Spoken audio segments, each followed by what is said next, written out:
আসসালামু আলাইকুম। আমাদের বর্তমান সমাজে এবং সময়ে প্যারেন্টসদের জন্য সবচেয়ে কমন এবং ভয়াবহ যে সমস্যাটি হয়ে দাঁড়িয়েছে সেটি হলো সন্তানদের ডিজিটাল স্ক্রিনের প্রতি আসক্তি।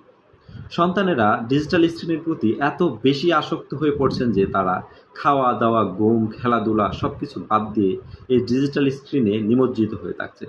এর মাধ্যমে তারা নিজেদের অজান্তেই নিজেদের শারীরিক এবং মানসিকভাবে ক্ষতিগ্রস্ত করে তুলছে। আসুন জেনে নেওয়ার চেষ্টা করি সন্তানেরা কিভাবে কখন এই ডিজিটাল স্ক্রিনের প্রতি আসক্ত হয়।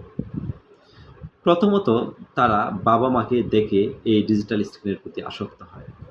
বাবা-মা যদি ছোটবেলা থেকে সন্তানের সামনে মোবাইল স্ক্রিন ব্যবহার করে, তাহলে সন্তানেরা ডিজিটাল স্ক্রিনের প্রতি আসক্ত হবে। এটা একটি স্বাভাবিক প্রক্রিয়া। কারণ সন্তানেরা পিতামাতাকে অনুসরণ এবং অনুকরণ করেই বড় হয়। দ্বিতীয়ত, অনেক সময় মা-বাবা নিজেদের অজান্তেই সন্তানদেরকে এই ডিজিটাল স্ক্রিনে আসক্ত করে তোলে। যেমন সন্তানেরা অনেক সময় খাবার খেতে চায় না। তখন পিতামাতা সন্তানদের হাতে মোবাইল ধরিয়ে দিয়ে খাওয়ানোর চেষ্টা করে।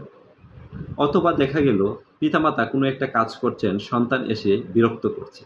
তখন সন্তানের হাত থেকে এই বিরক্তিকর অবস্থা থেকে বাঁচার জন্য সন্তানের হাতে মোবাইল ধরিয়ে দিচ্ছেন। যার মাধ্যমে কিন্তু সন্তান ডিজিটাল স্ক্রিনে আসক্ত হচ্ছে।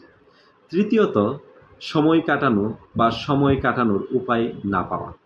আমরা যখন ছোট ছিলাম, আমরা যদি নিজেদের শৈশব দিকে তাকাই, তাহলে দেখতে পাবো আমাদের পরিবারগুলো ছিল যৌথ পরিবার। সেখানে দাদা, দাদি, নানা, নানি, ফুফু, খালা অনেক মানুষজন থাকতো যাদের সাথে আমরা সময় কাটাতাম। ফ্যামিলির বাইরে গেলেও দেখতাম আমাদের চারপাশে অনেক মাঠ-ঘাট থাকতো যেখানে আমরা খেলাধুলা করে সময় কাটাতে পারতাম। কিন্তু বর্তমান সময়ের শিশুরা এই সুযোগ সুবিধা থেকে বঞ্চিত।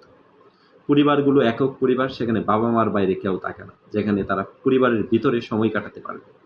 পরিবারের বাইরে গিয়ে যে সময় কাটাবে সেই সুযোগটুকুও নেই, কারণ পর্যাপ্ত পরিমাণ মাঠ এখন আর নেই। আমি মোটা দাগে এই ৩ টি কারণকে ডিজিটাল স্ক্রিনে আসক্ত হওয়ার জন্য দায়ী করেছি। আপনারাও কি ঠিক তাই মনে করেন কিনা কমেন্টে জানাবেন। আর যদি আপনারা এই ৩ টি কারণের বাইরেও কোনো কারণ আইডেন্টিফাই করে থাকেন, তাহলে অবশ্যই কমেন্ট সেকশনে জানাবেন। কারণ আমি আপনাদের কাছ থেকেও শিখতে চাই।